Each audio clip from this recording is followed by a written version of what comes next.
हिमालय की तलहटी में बसा था एक छोटा सा गांव रुद्रपुर।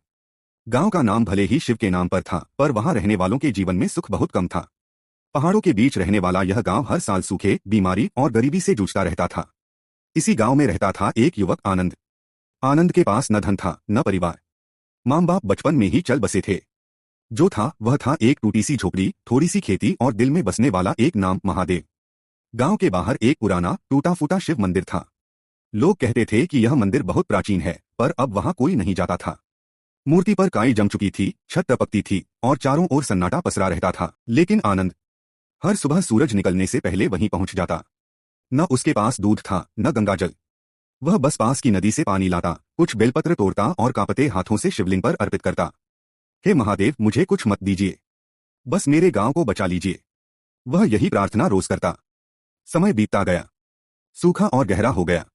खेत बंजर हो गए। लोग गांव छोड़ने लगे। एक दिन महामारी फैल गई। आनंद भी उसकी चपेट में आ गया। तेज बुखार, शरीर टूटता हुआ। झोपड़ी में पड़ा पड़ा वह मौत से लड़ रहा था। गांव वालों ने कहा, अब इसे छोड़ दो, इसके पास कोई नहीं। उस रात आनंद किसी तरह घिसटता हुआ मंदिर पहुंचा। वह जमीन पर गिर पड़ा। आंखों से आंसू बहने लगे। महादेव, आज सब खत्म हो गया। अगर मेरी भक्ति में जरा सी भी सच्चाई है तो आज सामने आ जाइए। उसकी आवाज टूट गई। शरीर शिथिल हो गया। आकाश में अचानक बादल घिर आए। हवा तेज चलने लगी। मंदिर के घंटे अपने आप बजने लगे। और तभी एक दिव्य प्रकाश फैला। धुएं और प्रकाश के बीच महादेव प्रकट हुए। जटाओं से गंगा बह रही थी, मस्तक पर चंद्रमा, नीलकंठ से करुणा झलक रही थी। आनंद कांपते हुए बोला, प्रभु, आप सच में आ गए। मैं तो आपको कभी देख भी न पाया। शिव मुस्कुराए, आनंद, तूने मुझे कभी देखने की इच्छा ही नहीं की। तू तो बस दूसरों का दुख हरने की प्रार्थना करता रहा। ऐसे भक्त के पास भगवान स्वयं चलकर आते हैं। शिव ने अपने हाथ से आनंद के मस्तक को छुआ। उसका बुखार उतर गया। शरीर में नई ऊर्जा भर गई। पर आनंद बोला, प्रभु, मुझे कुछ नहीं चाहिए, बस मेरे गांव को जीवन दे दीजिए। महादेव ने त्रिशूल धरती पर रखा।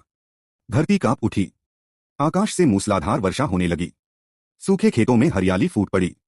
बीमार लोग स्वस्थ होने लगे। गांव में खुशी लौट आई। सुबह होते होते शिव अंतर ध्यान हो गए। लेकिन मंदिर अब उजड़ा नहीं था। लोग दूर दूर से आने लगे। आनंद ने कभी अपने लिए कुछ नहीं मांगा। वह फिर उसी तरह रोज मंदिर जाने लगा। बस फर्क इतना था कि अब लोग कहते थे, जब भक्त सच्चे मन से रोता है तो महादेव स्वयं चलकर आते हैं।